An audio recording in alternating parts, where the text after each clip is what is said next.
Hey, j'espère que tu vas bien. Ça fait presque un mois que le Bitcoin n'arrête pas de vaciller entre les 32 000 et les 29 000. Mais au final, où est-ce qu'il se dirige? Dans cette vidéo, tu vas voir quelle est la direction la plus probable du Bitcoin, et tout ça en moins de 8 minutes. En plus de ça, j'ai 2 cadeaux à t'offrir dans cette vidéo, donc reste bien jusqu'à la fin pour ne pas les rater. Si tu es débutant dans le domaine, tu as sûrement du mal à comprendre les mots techniques. Donc pour t'aider, j'ai écrit de A à Z un dictionnaire où est écrit tous les mots techniques en bourse. C'est utile pour les débutants comme pour les personnes avancées. C'est déjà arrivé à tout le monde de voir un mot qu'on ne comprend pas et de passer des longues minutes à chercher ce mot, tandis qu'avec mon dictionnaire tu as juste à le dégainer et le mot te revient. Honnêtement, j'aurais aimé avoir ça à mes débuts. Je me souviens encore à quel point j'étais perdu avec tous les mots techniques comme DCA, FOMO, FUD, et ouais, on est tous passés par là et on aurait tous bien voulu avoir un dictionnaire sous la main. Et c'est pour ça que je l'ai écrit, pour aider les investisseurs à avancer plus rapidement dans le domaine. Il est mis à jour régulièrement pour ne pas vieillir, donc tu peux t'y fier. Et le meilleur dans tout ça, c'est qu'aujourd'hui je te le partage gratuitement. En même temps, qui ferait payer un dictionnaire? Tu as juste à cliquer sur le lien dans la description pour le trouver. Maintenant que tu as eu ton dictionnaire gratuit, on peut commencer. Tu es prêt? Alors c'est parti!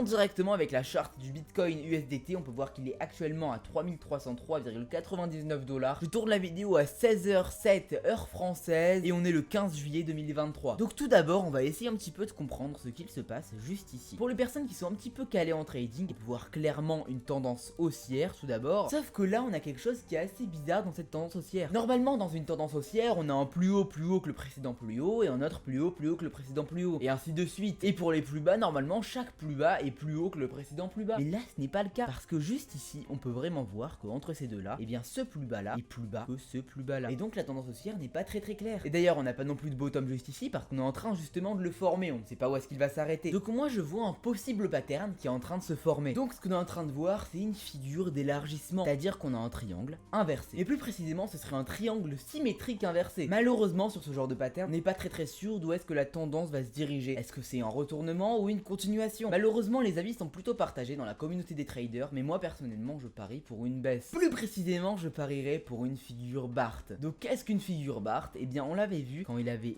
atteint les 16 000 $, c'est juste ça, c'est à dire une énorme baisse, une range et une énorme hausse. Et bien c'est ce qu'on vient d'avoir au final. On a une énorme hausse inattendue, complètement inattendue, et là on est en train de faire une range et je m'attends vraiment à une baisse du coup similaire, parce qu'une figure Bart c'est vraiment un rééquilibrage du marché, donc du coup ça revient pile à l'endroit où ça avait dump ou alors pump, donc c'est à dire que ça pourrait revenir ici. Donc ça nous fait un point pour un dump. Alors je vais compter les points, pourquoi? Parce que le trading c'est que des probabilités. Si on a 5 indications haussières et 2 indications baissières, alors il vaudra mieux aller en haussier. Et si c'est le contraire, alors il vaudra mieux aller en baissier. Et donc là je vais forcément compter les points pour baissier et haussier pour pouvoir me diriger dans la direction la plus à même de se produire. Au passage, dis-moi dans les commentaires si toi tu penses que ça va monter ou baisser après ce pattern là. Ça m'intéresse de savoir ton avis. En dézoomant un petit peu sur le marché, qu'est-ce qu'on peut avoir? On voit une tendance haussière claire et nette avec une belle ligne de tendance qui est tracée et respectée. Par contre au niveau des tops, on voit vraiment une faiblesse sur le top précédent. C'est-à-dire qu'on a vraiment une ligne de tendance qui a été respectée ici, ici, ici et ici. Mais par contre juste ici on est en train de faiblir. Et d'ailleurs ça me fait penser à un petit pattern, c'est celui-ci. C'est-à-dire qu'on a une deuxième indication baissière. Mais là c'est une indication baissière qui ne rigole plus. Maintenant partons dans l'optique que ça va baisser si ce pattern se réalise vraiment. Comment estimer l'impact d'un pattern sur le marché? Pour ça c'est très simple. Tu prends une ligne de tendance, tu la mets sur la droite du haut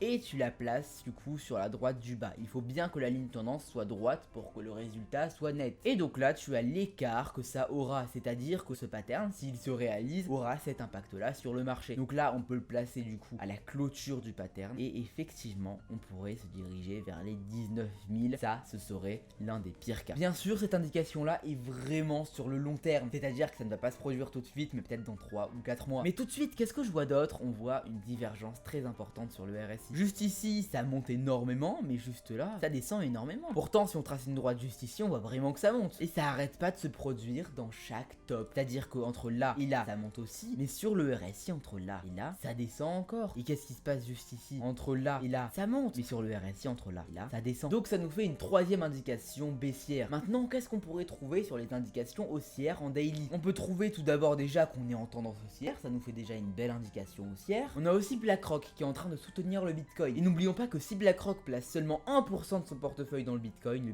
pourra faire x3 directement. Donc ça c'est vraiment une belle indication haussière. Donc pour l'instant ça nous fait 3-2 en faveur des indications baissières. Maintenant voyons un petit peu avec l'indicateur CCI. On va placer une ligne précise sur la ligne des 200 sur le CCI. Donc je vais expliquer un petit peu comment ça se passe sur le CCI, comment il fonctionne. Le CCI est très utile parce qu'il va nous indiquer du coup une zone de surachat et de survente. Donc si on est sur une zone de surachat, alors il faudra miser à la baisse. Et si on est sur une zone de survente, il faudra miser à la hausse. En l'occurrence sur le CCI, qu'est-ce qu'il se passe? Effectivement, on peut voir du coup qu'à chaque fois qu'on est sur une zone de surachat, ça n'arrête pas de rebaisser. Donc je me base sur la ligne des 200. Et d'ailleurs, avec ce dump qu'on a eu du coup hier, le CCI est passé de là à là. C'est-à-dire que le CCI a énormément réagi à ce dump, sûrement à cause de la volatilité du marché. Mais du coup, ça veut dire que si on arrive sur le marché à ce niveau-là, donc environ les 28 500, le CCI arrivera lui aussi sur la ligne des 200. Donc ça nous fait une indication haussière sur le moyen terme. Mais pour le coup, c'est pas une indication haussière très puissante. Comme tu l'as vu, le CCI est passé de 200 à moins 72 juste avec cette toute petite bougie. Ça nous fait une indication haussière qui va monter le Bitcoin à peut-être 1000 $ de plus. Donc je ne sais pas si on va vraiment la compter, donc ça va être en demi-point pour l'indication haussière. Donc ça nous fait 3 points pour l'indication baissière et 2,5 points pour l'indication haussière. Donc on est toujours en faveur de l'indication baissière. Maintenant, allons un petit peu plus en détail sur les marchés, ou du coup sur les 4 heures. Mais avant de continuer sur les 4 heures, bravo d'être resté juste ici dans la vidéo, ça veut dire que tu es vraiment motivé. Donc j'ai un cadeau pour toi. Je t'invite à rejoindre mon groupe privé pour copier mes trades. Bien sûr, c'est totalement gratuit et sans aucun engagement. C'est un groupe privé, donc on est entre nous, c'est vraiment une communauté. Chaque jour, j'envoie des signaux aux membres du groupe privé et on fait des bénéfices tous ensemble. L'avantage, c'est que tu n'as pas besoin de réfléchir ou d'avoir des compétences en trading pour faire des bénéfices, parce que tu as juste à faire ce que je dis et tu en généreras avec moi. Pour voir tous mes résultats librement, tu as juste à cliquer sur le lien Telegram qui te mène au groupe public qui est dans la description. Tu verras tous mes résultats et si tu veux aller encore plus dans le détail, je t'invite à cliquer sur cette vidéo. Je vais montrer tous nos résultats sur 6 mois et au pourcentage près. Et si tu es vraiment motivé et que tu veux aller encore plus loin pour toi aussi copier mes trades, alors tu as juste à me contacter sur Telegram. Pour me contacter sur Telegram, c'est très simple. Clique sur l'autre lien Telegram qui te mènera à une conversation privée avec moi. Tu me dis que tu veux faire équipe, je te dis comment me rejoindre et on fera équipe. Par contre, il reste que 10 places disponibles, donc je t'invite vraiment à te dépêcher pour avoir la tienne. Sur ce, continuons. Sur les 4 heures, on est vraiment sur une range parce que du coup, je vais placer le top juste ici et du coup, vraiment, on peut voir que c'est assez droit. Donc ça me rappelle le pattern du rectangle, donc ça veut dire qu'on aura une continuation par la suite. C'est-à-dire qu'on est arrivé en tendance haussière et on va se clôturer en tendance haussière. Donc ça nous fait un autre point pour l'indication haussière. Cependant, on arrive sur quelque chose d'assez intéressant juste ici. Cette zone-là me rappelle fortement ce pattern-là. C'est-à-dire qu'on va avoir une grosse chute d'ici demain ou après-demain. Une grosse chute de quelle ampleur? Je dirais jusqu'à environ 28 000 maximum. Mais du coup, ce pattern qu'on voit juste ici me dit aussi quelque chose d'autre. C'est-à-dire que le pattern qu'on a vu juste là, où du coup je rappelle voilà la figure d'élargissement symétrique, va être plus propice à se clôturer en baissier, encore une fois. Mais ça, vu que je l'avais déjà dit en tant que supposition et avec mon avis subjectif, je vais seulement rajouter 0,5 points pour celui-ci. Si je ne me trompe pas, ça nous fait 3,5 points pour une continuation haussière et 4,5 points pour un retournement baissier. En plus de ça, je ne vais pas le compter dans les points, on a le RSI qui se rapproche fortement des 50 en daily et que je pense très sincèrement qu'on atteindra les 50 dès qu'on arrivera du coup sur les 28 500 et donc du coup ça nous ferait une figure à ce moment là de retournement et du coup ça veut dire que sur le court terme on va encore baisser. Voilà, on a fini la vidéo. Donc on finit sur un point d'avantage avec la tendance baissière, c'est-à-dire que le Bitcoin sera plus à même à baisser sur le court terme, moyen terme et long terme. Like la vidéo, abonne-toi et partage la vidéo, ça me ferait super plaisir et ça me soutiendrait moi et mon travail. Je te souhaite une super journée ou une super soirée, bye.